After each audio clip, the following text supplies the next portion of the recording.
The following program is paid for by Absolute Mortgage, a division of Pinnacle Capital Mortgage Corporation. Absolute Mortgage Company, NMLS number 81395 and Washington CL number 81395 is an equal opportunity housing lender. Tina Mitchell, MLO number 145420, is a licensed loan originator with Absolute Mortgage. Visit absoluteloans.com or call 888-90-HOMES for cost information.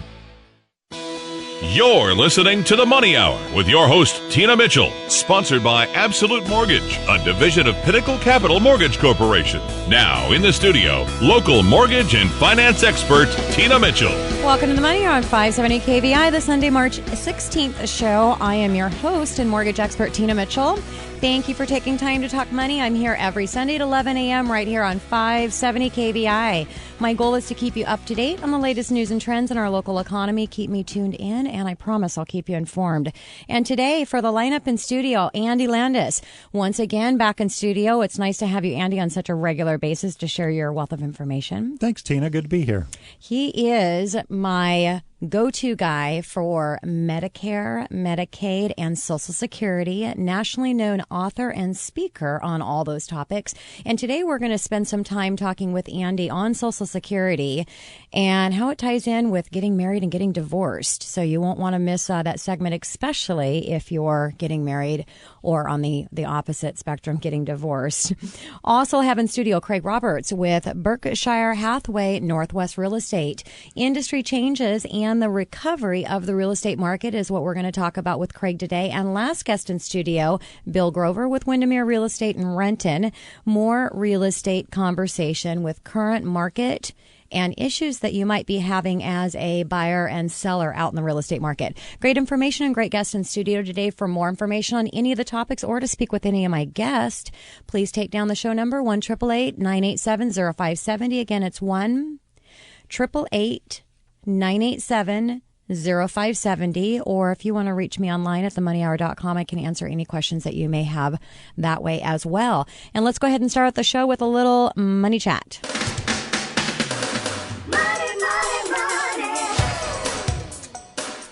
So I want to talk about short-term financing. You may hear it referenced to as hard money just because it is a little bit out of the standard financing qualification for banks and what the typical bank is doing. And it is short-term financing. So this is financing that you're not going to hold on to for longer than, depending on the contract, anywhere from 3 months to 12 months. It just gives you an ability to take advantage of some opportunities in real estate on a short-term period, and then you're either going to sell the property or you're going to turn it into a long-term or hold financing.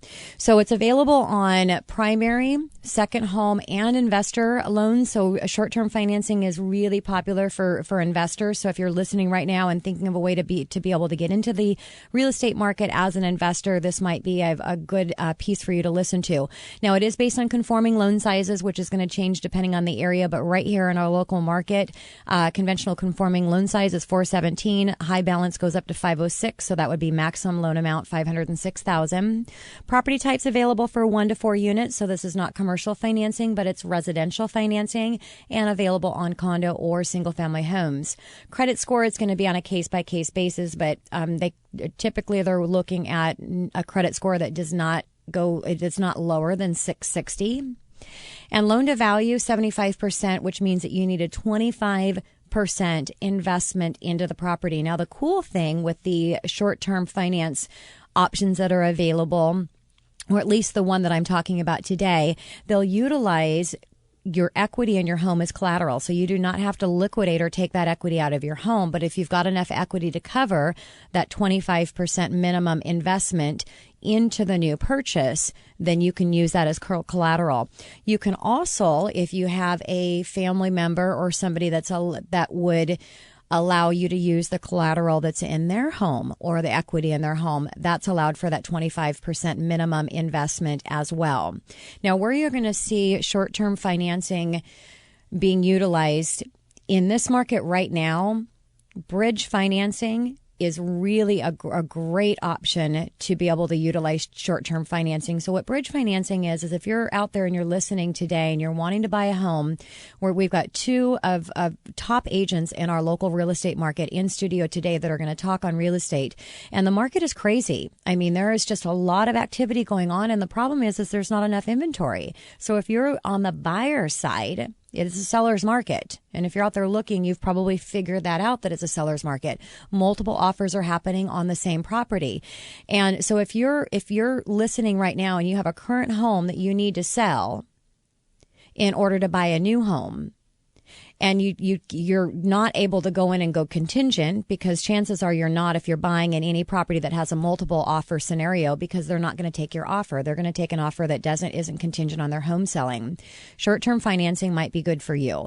Now, what you need to do is you need to have the confidence that that home is going to sell, because if you're going in and purchasing and closing on a new home without securing the sell and the closing of your current home, there's some risk attached to that. So it's only up to each individual to make a decision on whether you feel comfortable with that or not. My job here as your host and giving you advice and options that are available is to educate you on the different options. And this is an option that's available if you want to take on that risk.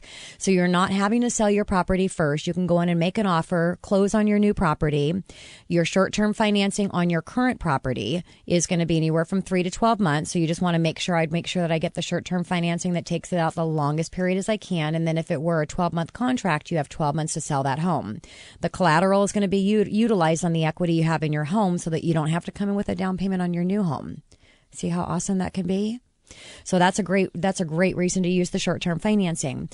Now, on another option might be in rehab. Now, there are rehab loans out there, 203K rehab loan. Most lenders participate in a 203K rehab loan. If that's not the angle you want to go and you want to use the short-term financing instead, that allows you to go in and rehab a home, if you're not in a position to purchase that home, because banks have restrictions as far as the property itself.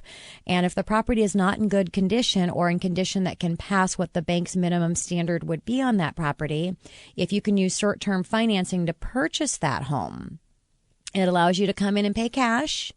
Minimum down payment, again, is 25%, unless you're going to use collateral on another property that you have, or a gift property that someone's going to allow you to use collateral on theirs. You need that 20% investment. You can go in and pay cash for this house that you want to buy, rehab it, and then pay off that short-term financing and replace it with long-term financing. Now, you can also do a fix and flip. So on a fix and flip, you're not going to go into a long-term financing, because you're going to go in and buy a house, fix it up, flip it, and sell it. Again, fix and flip, there's some risk there in this environment, because you just don't know when the real estate market could turn, because it always does. The real estate market historically goes up and it goes down. You just need to make sure that you're looking at your risk and see if that's something that you want to participate in or not. But if you do, it's a great option with your short-term financing to be able to do that. Now, I have heard some people reference on short-term financing that you can actually go in and pay cash for a home to make your offer stronger. So if a seller's looking at multiple offers, let's say there's 5 offers on the same home, and one of the buyers is going in with a cash offer and the other buyers are going in having to secure financing, that cash buyer is going to look really sweet to the seller.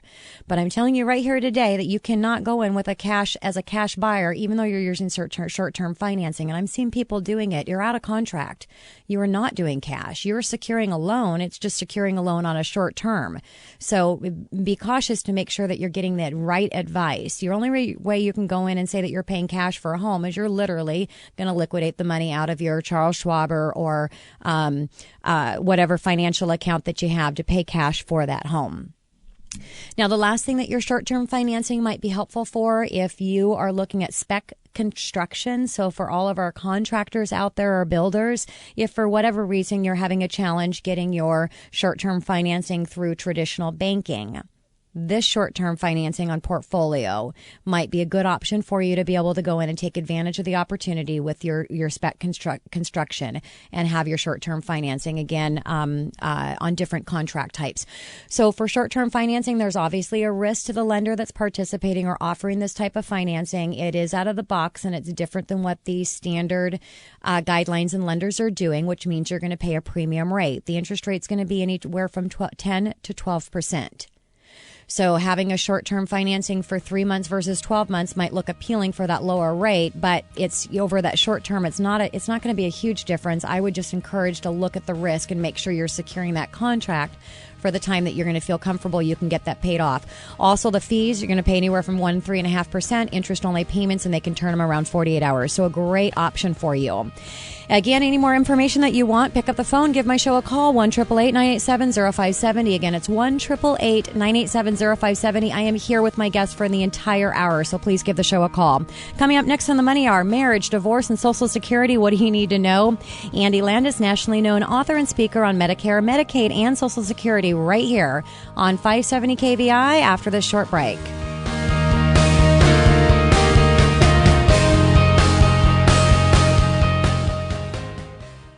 You bought it, but do you know how it works? We're talking Social Security, the biggest mystery in your financial blueprint. Now move from mystery to mastery with the new book, Social Security, The Inside Story. Author Andy Landis has helped thousands of people just like you master Social Security. You too can master Social Security. Learn more at andylandis.biz. That's andylandis.biz. Again, that's andylandis.biz.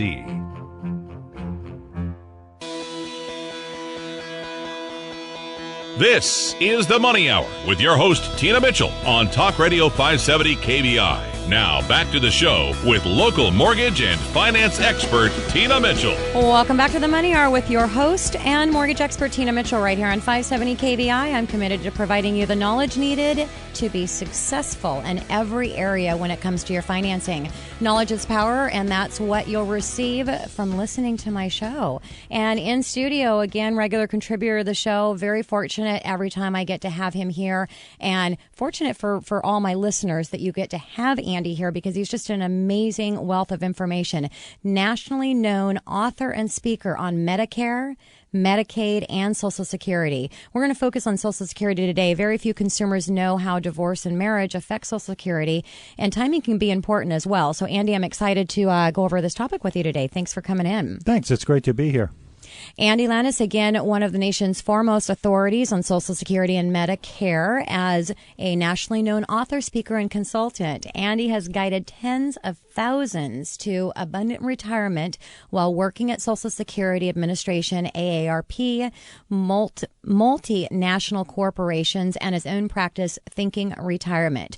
Through Thinking Retirement, Andy educates both individuals and financial professionals through live workshops, books, articles, webinars, and professional education courses. And Andy, I'm excited. Actually, I'm doing a lot of client events this year for 2014 and excited to have you come in. And this is an opportunity for my listeners as well as my client in my mortgage practice to get educated as on a face-to-face, have some nice dinner. And so I'm excited for to have you do your face-to-face workshop as well. Let's do it. That sounds great. So Andy, let's go ahead and start out with why talk about Social Security. It's surprising, but Social Security is the largest source of retirement income in the U.S. You normally think of it, especially if you have other assets, it's just a sideline. It's not. It's a core of retirement income. Everybody has to buy it, but nobody knows what they got. There's a lot of misinformation and ignorance out there. So it's time to learn about it. You paid for it all your life. Let's learn how it works. So let's start out with Social Security spousal payments. Break it down. That's kind of what it's all about if you're talking about marriage and divorce. If you have a spouse, you can apply for up to a 50% payment on your spouse's Social Security record. And, normally that's aimed for the non-working or low-income half of the couple. Okay. There's a little bit extra money for the non-working spouse, that kind of thing. But there's also ways that you can tap into that even if you're a high-income individual. So it's kind of cool if you learn how it works. It's all about strategy, and that's why it's so great to have, your expert opinion in really helping our listeners save and make the right financial decisions when it comes to Social Security. So are spousal payments available after divorce, Andy? They are if you fit the definition, and they are available if the marriage lasted 10 years before divorce. Mm-hmm. And it only works if you're currently single. If you've remarried, you kind of say goodbye to the divorced spouse's benefits that you could have gotten.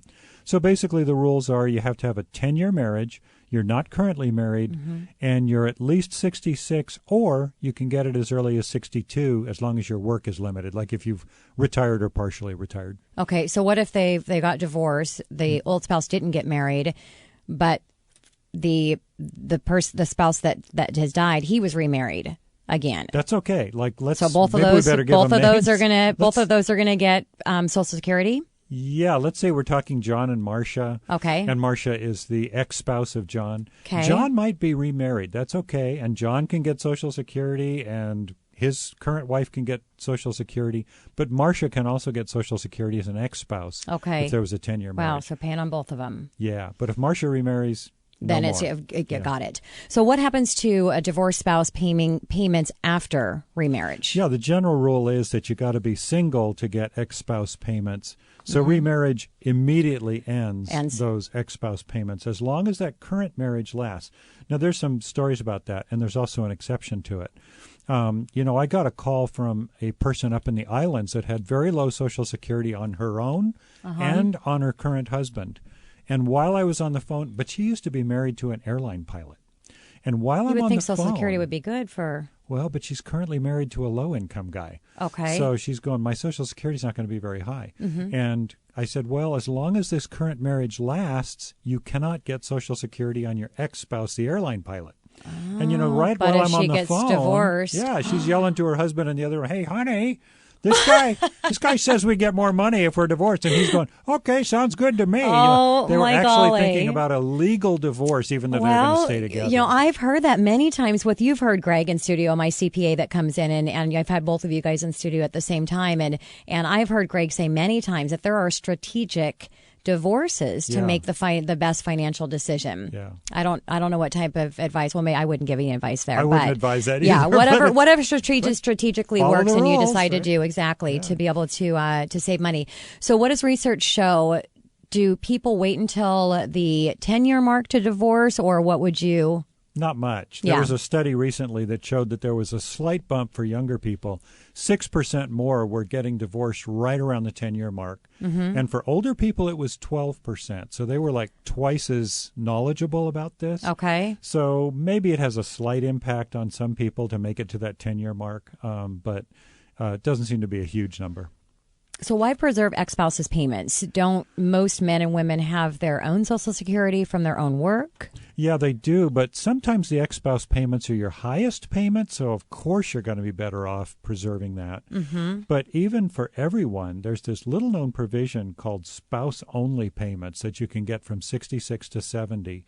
So what you can do is draw the spouse or ex-spouse payments from 66 to 70, and then switch to yours. And during those 4 years, your own payment has risen 32%, which is a huge return guaranteed by the government.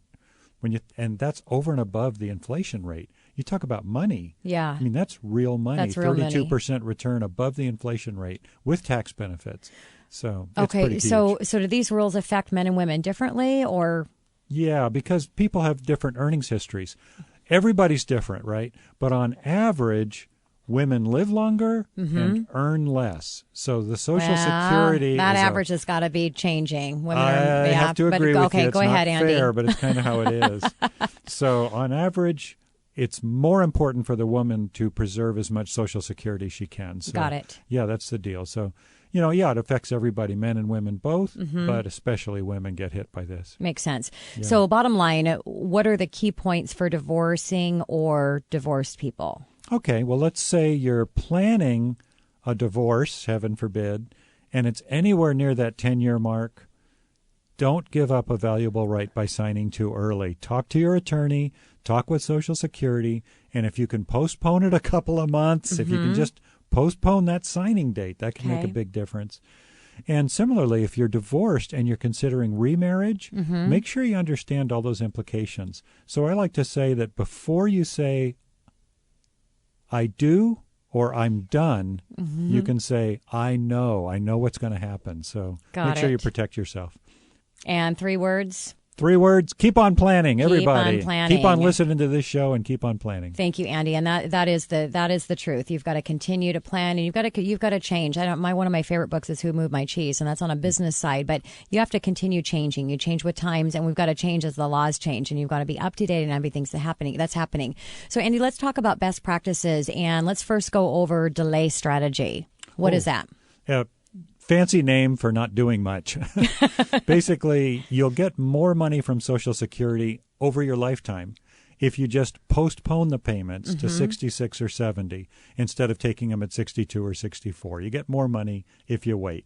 So they're calling that the delay strategy, kind of a fancy word. I like to apply that word, though, to my household chores. I'm sorry, That's I'm not applying good. the delay strategy to that chore. No, it doesn't work. So that's one best practice. Just postpone the Social Security if you can. If you have savings, if you can work a little more, that helps. And what about bridges to get to 70? Can you talk about that? Yeah, because here we are talking about waiting till 66 or 70. How do you get there? You need some kind of financial bridge to get there. Okay. One of them is work. If you can just, if you can find something you love doing, just keep doing it until 66 or 70. You'll get more money in the long run.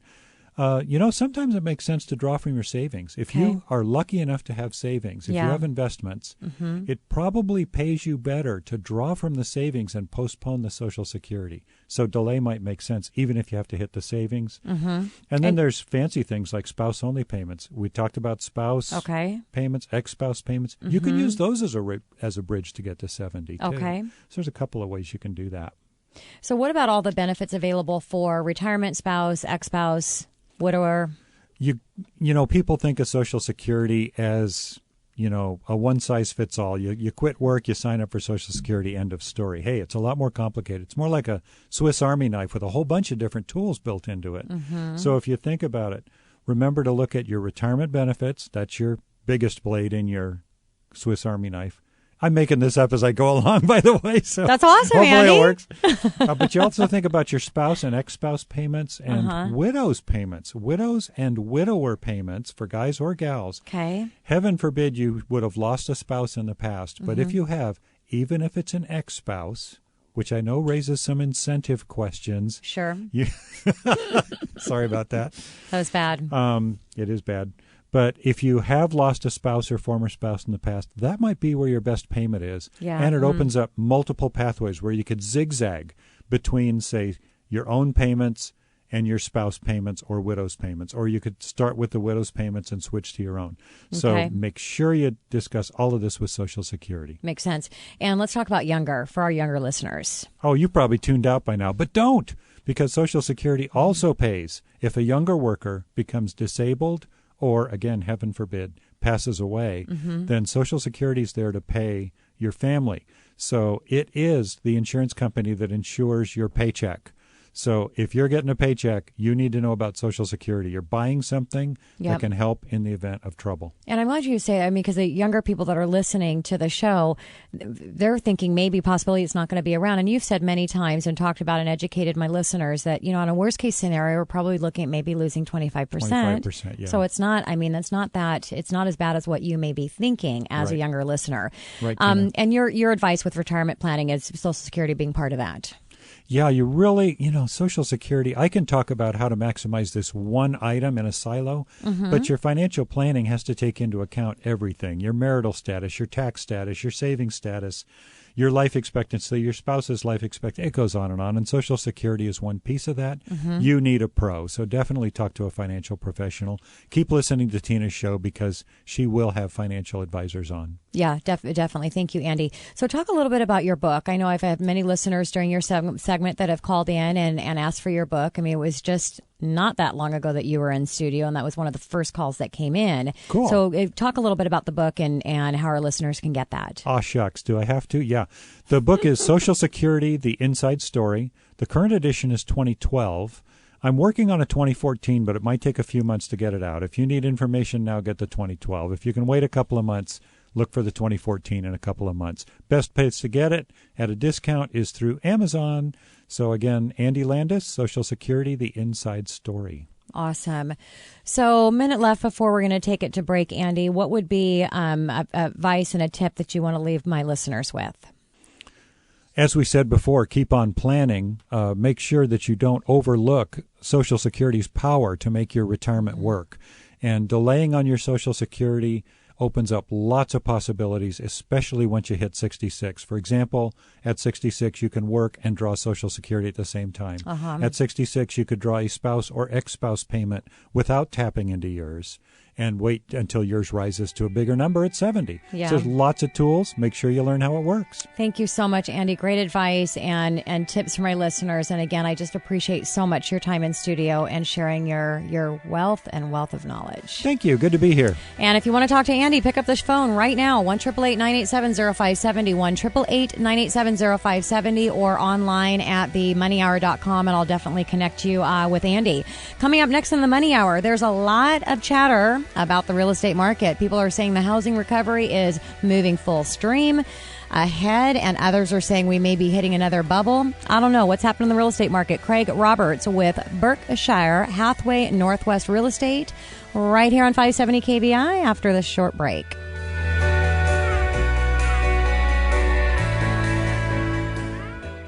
Today's real estate market can seem complex, fast-paced, and somewhat intimidating. Bill Grover with Windermere Real Estate has helped hundreds of people, like yourself, find that perfect home or property to buy, or successfully get your property sold and you moving forward. Bill, a managing broker, has been practicing real estate for over 25 years here in the Puget Sound area and is confident he can help you too. Hi, this is Bill Grover with Windermere Real Estate. I can be contacted at 206-276-6493 or at my website, billgrover.com. That's Bill Grover at 206-276-6493 or billgrover.com. Thank you. This is the Money Hour with your host, Tina Mitchell, on Talk Radio 570 KBI. Now, back to the show with local mortgage and finance expert, Tina Mitchell. Well, welcome back to the Money Hour with your host and mortgage expert, Tina Mitchell, right here on 570 KBI. I provide you news and everything money, fresh information on market trends and conditions in our local economy. In studio right now, Craig Roberts with Berkshire Hathaway Northwest Real Estate, here to talk about real estate, the changes we have seen in the industry, and a glimpse into the future. Craig, thank you so much. First-time guest in studio. I'm very, very happy to have you here. Thank you for inviting me. This is an honor. And Craig has been recognized in his career as all-time top producing sales associate. And he has 32-year veteran with Prudential Northwest Realty, now Berkshire Hathaway Northwest Real Estate. Craig is a lifetime resident of West Seattle, so lots of information about our real estate market living here for your entire life. Graduating from the UW in 1977 with a degree in economics, he started his career in real estate in 1976 and has been through every kind of real estate market, good and bad. So again, Craig, another guest with a wealth of information and just all your experience in real estate and your experience here locally. And I think that's really, really important to bring up to my listeners, that it's key that you're working with somebody that understands what's happening in the real estate market that they're purchasing in, because we're pretty fortunate to be right here. Absolutely. So what do you believe are the biggest changes in the industry since you began your real estate career back in 1976? Certainly, Tina, it has to be technology. In the 70s and the 80s, we simply used landlines to communicate with our clients. Mm-hmm. Something came out in the late 70s called a fax machine, which we had to get used to. And we had curly paper, and it just was an amazing technology, but we kind of took it for granted after a little bit. So today, as we progressed during that time period to pagers, suitcase-styled cell phones, all the way up to today's smartphones, computers, iPads, and with the instant access via text and emails, it's more important today than ever for buyers and sellers to embrace that technology so that they can move forward with their ability to position themselves best for buying and selling their homes. Yeah, and you know, I think the technology is so awesome because what it's done is it's actually allowed for professionals as yourself to really utilize your talents in what is needed. Because somebody, a listener, may be going, well, you know, technology, with all this technology, why do I need an agent? You do, and now it allows all the time to do what you really should be doing anyways and not have to worry about that other stuff. Can you talk on that, Craig? Absolutely. Now more than ever, the role of the real estate agent is crucial to a buyer or seller's successful real estate transaction. 93% of all homes sold in the Puget Sound region are a direct result of broker-to-broker participation and partnership. Buyers certainly use the new technology to tire kick, to find their general locations, to get themselves involved with the market and see what's out there. But today more than ever, the value of an agent's time and time again prove themselves when it comes to direct buyer and seller negotiations. Yeah, you've got to have that representation in order to get through this process and get through it smoothly and safely. So last year you changed corporate affiliation from Prudential Real Estate to Berkshire Hathaway. What occurred and how has Berkshire Hathaway improved your market share? Well, the Prudential Real Estate arm of Prudential Financial was sold 2 years ago to Warren Buffett. He saw a future in the direction that real estate was going and jumped into the ownership side of real estate companies, something he's been incredibly successful at. Successful. Just a little bit. We've come to trust him, and in the last year, he's lent his company's name, the first time in its history, directly to one brand. Berkshire Hathaway Home Services is now one of the largest brands in the United States. We have over 700 offices, 26,000 agents in 33 different states. So it's been pretty an amazing run over the last 2 years of how large we've grown. So since the downturn, let's talk about the downturn in the economy in 2007 and the drop in the real estate values. How has the market changed since, and how long has the recovery been in place? We kind of feel that the market peak was firmly established back in June of 2006. Okay. And the low of the market, I think statistically, appears to have been February 2012. Since then, in the last 2 years, we've had an impressive increase of 10 and 12% annually in the greater Seattle area. Not too bad. What do you see happening coming up this year? The future's difficult to predict. Mm-hmm. We would love to be able to say next year is going to be 10, going to be 12, but we touched a little bit earlier on lack of inventory and how scarce the real estate is. A lot of people are holding back, hoping for those increases to occur. Mm-hmm. And as a result, we should be seeing a little bit more modest of an increase. At least that's what the analysts predict. Yeah. So let's talk about, you have an extensive experience with commercial real estate as well as residential. So what's happening differently in commercial or residential? Is it on the comeback as well? It is. The activity commercial real estate has always been behind residential. It was slow to crash, and it's now being slow to come back. However, in the last year, corporations are once again financially healthy. First-time business owners are taking the risk, starting their businesses, needing places to lease. The commercial market is slowly roaring back to life, not in small part due to our corporate headquarters of Amazon, Starbucks, Microsoft, with offices from Google coming up to Seattle, and all of the real networks and all of the larger companies. It's really a high-demand area now for real estate. What about your opinion on short sales and the effect that short sale properties are having on our local market here? Short sales were very popular and a large source of our inventory in 2010, 2011, and even last year. Unfortunately, the 2007 Debt Relief Act, allowing sellers to avoid paying gift taxes on forgiven debt, expired just December 31st of last year.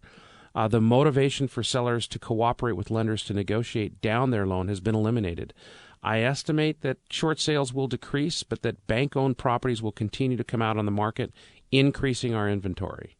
And we've been wanting that for so long. I mean, it was so many times that we talked in studio about the shadow inventory and just waiting for that shadow inventory to hit and how it could be devastating to what happened in the real estate market.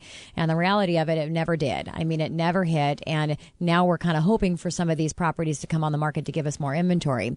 So let's talk about buyers and the ability. If I have any buyers that are listening to the show right now, what advice do you have, Craig, that you can share with them to better prepare to get into the market right now? Our market's incredibly competitive right now. Buyers need to be prepared for anything, and that includes making their offers as strong as possible.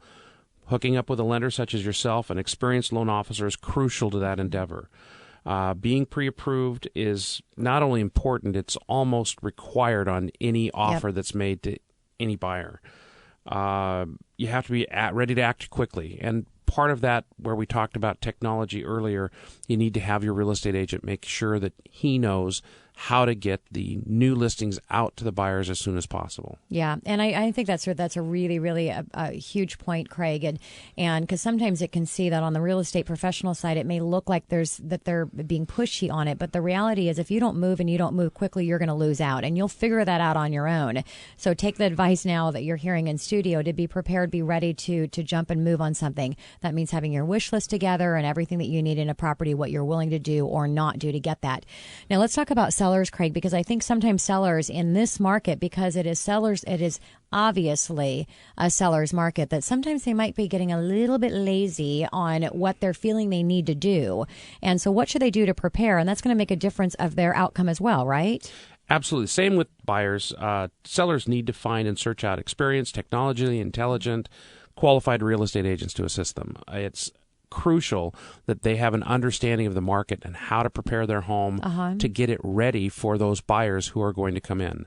Again, real estate agents, we have guidelines, we have hopes for our clients to do certain things that will assist them in making themselves more money. Yeah, and I think there's the strategy behind with the real estate agent and understanding how to price that home to get those multiple offers. I mean, there's a lot of strategy which takes a lot of experience and able to maximize profit. And I would imagine if you're listening and you're a seller, you want to maximize the profit. So get that expert opinion and real estate advice to make sure that you're going in the right direction when you're listing that home. Absolutely. So what does your crystal ball tell you when talking about Puget Sound area over, let's say, the next 10 years? My crystal ball became very, very fuzzy back in 2007 and 2008. I wish it would get a little bit more clear, but it's going to be impossible to predict the future based upon the last 7 or 8 years. However, if the last 2 years are any indication of the direction of real estate we're going to see an incredible movement in real estate in Seattle in the future. Again, it's all part of the Amazon, Microsoft, Boeing, et cetera, that's going to keep our job market really strong. With Boeing just agreeing to the new union contract, we're seeing a confidence level that we haven't seen in the last 5 years as far as it's all right to go out and buy a house. We know those jobs are going to be there.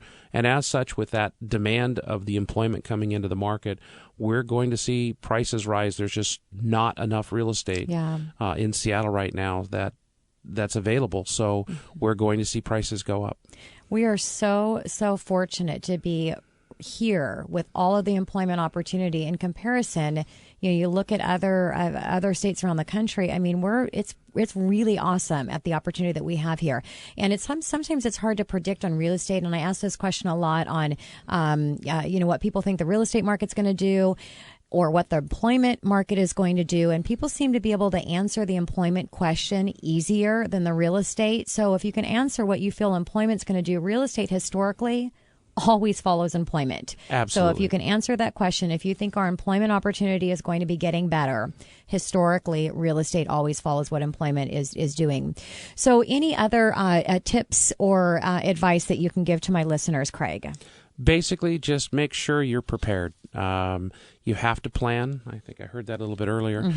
You must plan ahead. And if you don't plan and you come into the market unprepared, you're going to be some of the stories that you hear about multiple offer situations and buyers losing out once, twice, 3, 4, 5 times on the offer process to get a home. It becomes very, very frustrating. So lining yourself with a good mortgage loan officer and a qualified real estate agent will certainly assist in that endeavor. And definitely. And I think, too, is, if you lose out there, go out there and don't have any, over high expectations. Plan on losing. Maybe you'll win the first time. Probably not. But if you plan on having to go through the process, you will get a home.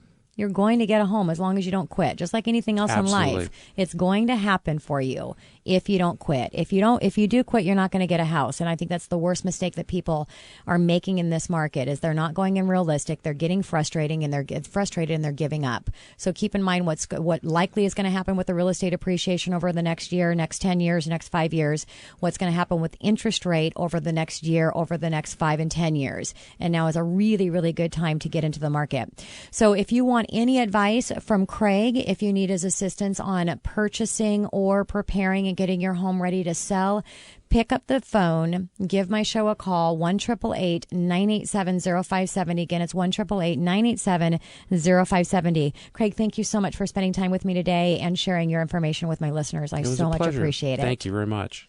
And coming up next on the Money Hour, what are the issues buyers and sellers are facing in today's real estate environment? Bill Grover with Windermere Real Estate in Renton right here on 570 KBI after the short break.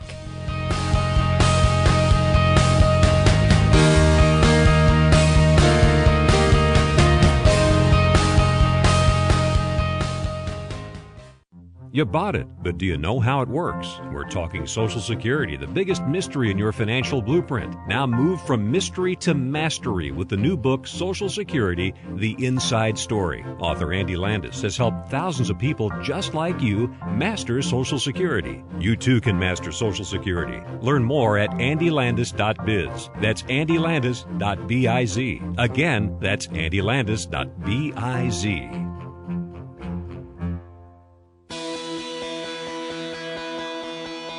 This is the Money Hour with your host, Tina Mitchell, on Talk Radio 570 KBI. Now, back to the show with local mortgage and finance expert, Tina Mitchell. Welcome back to the Money Hour with your host and mortgage expert, Tina Mitchell, right here on 570 KBI. I'm here to help you build a strong financial blueprint, 1 week and one show at a time. Focusing on today's show, my last guest in studio, Bill Grover with Windermere Real Estate in Renton.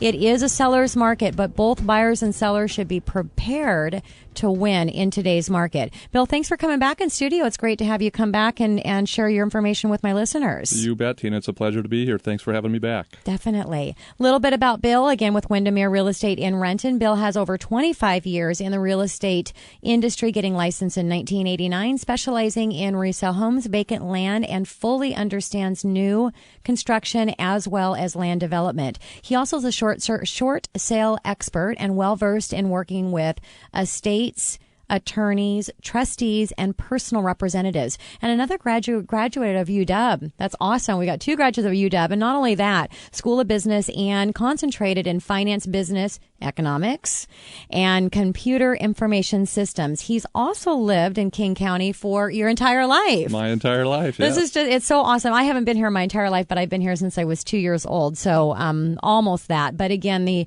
importance when you're choosing a real estate agent, you want to make sure that you're working with somebody that understands the market that you're actually purchasing in. So Bill, being here his entire life, definitely has that.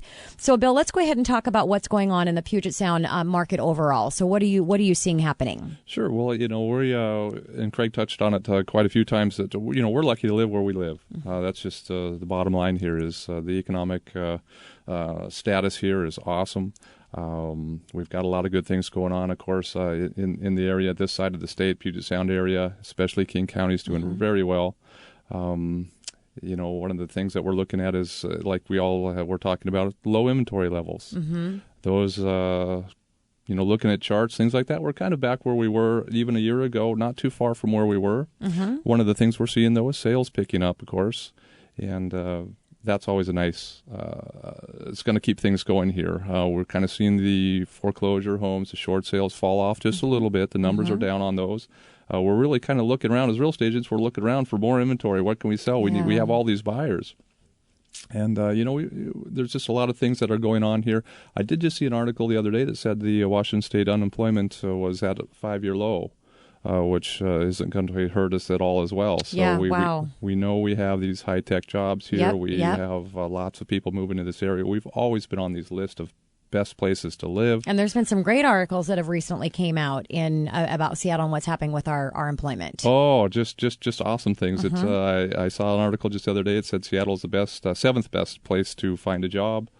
And of course, we're on all these other lists of best places to live. We were ranked 7th also as far as where people are moving to. Wow! So there's never been a shortage of influx of people into the area. So if again, like we said before, just don't give up because you want to get into the market, grab a property because the demand is high and the inventory is low, so be a part of that. So King County overall, anything specific and different that you're seeing in our King County market? Well, kind of look at the Tri-County area, the Snohomish, the King, and the Pierce County. Certainly King is got the population. It's got the activity level. We're seeing some really kind of crazy numbers coming out of the east side, and like Craig had mentioned, Seattle proper, 2 very hot markets. Could be certainly argued that they have already come back price-wise to where they were on, pre-financial crisis levels, let's say. Especially West Bellevue, very difficult. We're seeing the low inventory numbers, what we call inventory numbers of 0.7, 1 month's worth of inventory, something like that, where if there's 100 sales in that area, there's only 100 houses for sale. Sometimes we're seeing that dip below the 1 one house for every buyer, one house for every sale number, which means maybe there are 10 buyers for only 7 homes. Wow. So this is fueling these multiple offer situations and a little bit of craziness in the market. So we've been here once before, having a little flashback to the 2005, 2006, 2007 in some instances. So, and I always say, because somebody could be listening going, well, gosh, all this, the frenzy's going on, these multiple offers, homes are getting bid up, and yes, all of that is happening. So why don't I just hang out and wait? Well, here's what happens. You hang out and wait, you're at risk of this continuing. You're at risk of interest rates going up. And even if you do make the decision to buy now and something happens in the real estate market, we did hit a bubble and we see an adjustment. Real estate is an investment. Historically, it will always improve. If we continue to follow historical trends, we will see drops in the market. But if you hold on to your real estate, and even if you're not planning on holding that onto that home, but you're reinvesting in another one, if you plan on having real estate as part of your financial plan and one of your tiers of investments, the real estate market will always recover. You just want to get in, and it's like a stock, trying to buy it and pin it right at the right time. Most of the time, you end up losing trying to go with that strategy. So I would love to hear what you have to say, Bill, on buyers and ones that are in the market. What are you suggesting that they do to win? Well, there's a lot of things that buyers can do. It is a very frustrating side of the real estate market right now to be on, I have to say. Yep. But, first and foremost, they should call someone such as yourself. And that's the first call almost a buyer should always make, is to their trusted loan officer. And that's going to set them on the path to help them hopefully find a home in the area. So that's first and foremost is what they should do, is get pre-qualified, get that pre-approval letter in hand. I mean, you've got to have what I kind of say is have your ducks in a row. There are multiple offers out there, and sure enough, if you like that house, probably someone else likes that house, and maybe there's 5 or 6 or 10 other people that also like that house. So having your ducks in a row, very much what you want to be doing. So you want to have your pre-approval, have all that taken care of if you can. There's some other things that you can do as far as sweetening your offer. Yep. And this is where having a trustee real estate person is going to come into play as well. One of the things, and Craig here as well, with as many years as he has, and I've been in the business a while. Yep. I mean, in fact, that's kind of my mantra is, hire experience, get results. Yes, yeah. So I would tend to lean towards more experienced agents that have seen this before and maybe can help you and walk you through this process and again, get your offer sweetened up. Or at least advise you, let's put it that way, advise you on what you can and can't do and the risk associated with doing certain things. Exactly. And I only invite agents in here that are doing a lot of deals in this market. You guys are both top agents in the market. So you can have experience and time in the industry, but do you have experience and time in the industry and you're actually selling and helping a lot of buyers, because every single transaction is different. So there's no right way to go and make an offer. Every offer is going to be different depending on what's happening with that property, what type of offers are coming in, what the seller's needs are. And so really having those different strategies and the way to go in. And I saying again, both of you have said about being prepared. When you get into these multiple offer situations, you need to know exactly what you're willing to do. And a lot of times I think people get stuck on what they're willing to do with price. And if you know exactly what those numbers are, you know what the payment is, you know the difference in $10,000 in price is going to make an adjustment of your payment $50 or depending on whatever the loan is. Sure. Then you can go in and go, you know what, I'm willing to do this and do that escalation clause or whatever, and what that cap's going to be. So it's just important, like you said, to have everything lined up and ready to go. That's exactly right. Preparation is a big part of this. And so the more information and experience that you can help your clients with before they get in that situation. So you're not in the craziness of it where a seller is saying, we're reviewing offers in 24 hours and this and that. The more preparation you can have as a buyer and, be well-versed in that. And maybe you've already discussed these pluses and minuses and what you can and can't do to your offer is going to make maybe a world of difference, frankly. And, another thing about being in the business a while is, Craig and I can kind of associate with this, is we see other people's names a lot more often, actually a lot more of the agents that were around for several years and things like that. And it's kind of nice. So sometimes you're lucky and you've already had a relationship with that agent as well.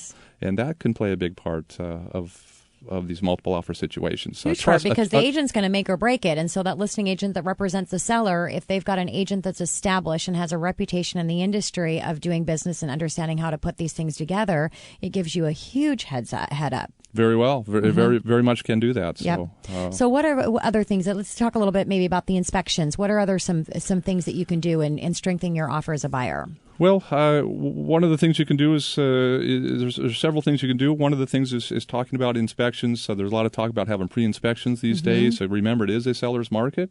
Sometimes you even see it in the remarks in these listings that you may want to have a pre-inspection done so that you can either shorten your inspection contingency or condition or remove it completely. Now, I know that's difficult for a buyer to kind of grasp that whole process and putting the cart before the horse kind of a thing, but it's something that they should be at least aware of. Of course. That's one way of sweetening your offer is either removing or shortening your inspection conditions so that the seller feels a little bit more secure with your offer. Other things that you can do, you can certainly increase your earnest money deposit. Okay. That can be a little bit impressive to a seller as well.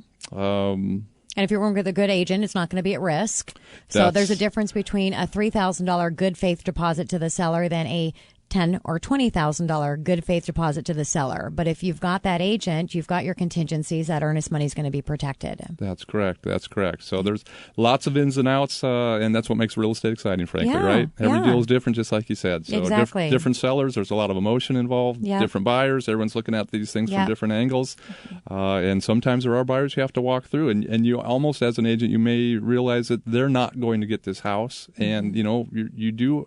This is a kind of a market where you ask people to step out of their comfort zone. Sure. And that's not easy to do sometimes. And maybe it's going to take a few disappointments or frustrations to get it. And a lot of times I have clients call up. My caller stays in contact with people on a regular basis, 2 to 3 weeks while they're out looking for homes, just to let them know I'm here. And so many times she says, "Okay, Tina, go ahead and make the call." They just said, they've realized that they've got to really get things strategized and planned and what they're willing to do. So let's talk about down payment. What are you advising with your clients with down payment? Well, a down payment now, as a loan officer, this might be where we kind of, I may see something where, a stronger down payment certainly can help out. Yes, it can. And that may be, opposite of what you're looking for in a way. It's all about what's going to be best for the buyer to get the home. That's absolutely correct. And so what larger down payment obviously is going to be when the seller looks at that. Yes, it can put the seller a little bit more ease. Certainly something with a larger down payment may help that loan go through. There may be a few less hurdles that this buyer may have to go through. And that could be one of the things from the seller's perspective that they're looking at. And yes, of course, a buyer may have some control over that. So. Of course. And here's what your mortgage consultant's job is to do everything that they can to educate you on the best options available or all the options available. And then you can take all that information to decide what the best option is to get the home. So if you need to do a large down payment, you have the large down payment, do a large down payment, do a no closing cost purchase. Have the bank incur all your costs. Now, how you're doing that is you're taking a higher interest rate. Turn around, flip it right after you've purchased with your 20-30% down payment. Turn around and refinance it and do a full closing cost loan at that time so you can get that better interest rate. So there's strategies and things. You just need to know what the options are and make a decision yourself on what strategy you want to use to ultimately get that house. So what about a seller? What's your advice there? Well, the seller in this market's kind of got it all their way for the most part. It's again kind of remnants. It reminds me of years gone past, just before the crisis, where sellers could kind of dictate what they were doing. And so what you're going to see from the seller side is, they may be a little bit less flexible on concessions to a buyer. Certainly, we're seeing more and more where sellers are putting their homes on the markets and they're going to say straight out, we're going to wait for a week and see what we get. They're not going to make a decision on the first offer that comes in or the third offer. They're going to just sit down and review all at the same time, which is, in a way, as an agent, kind of a nice, it allows more buyers to see your house, more exposure. But you're going to start seeing a lot less concessions than you already are, and of course, every seller's hoping they're the ones with the multiple offers and exactly getting more for their house. Rough market out there, but lots of opportunities, so don't give up. Thank you so much, Bill. Really appreciate you coming back in studio. You bet. Thank you for having me again, Tina. Call the show, 1-888-987-0570. Again, 1-888-987-0570. You can hook up with Bill and get his advice on everything you need to be doing in this market. This is your host and mortgage expert signing off for the day. I gotta go. The hour went by really quick, but I will be back here next Sunday. Same time, same place, 11 o'clock right here on 570 KBI. And have a great weekend.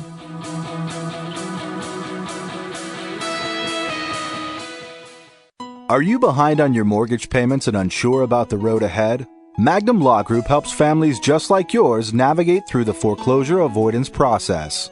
Are you underwater on your home and unsure what to do? Magnum Law Group will help you understand your options. Are you facing foreclosure and need to stop a trustee sale? Magnum Law Group has success in doing this and may be able to help you too.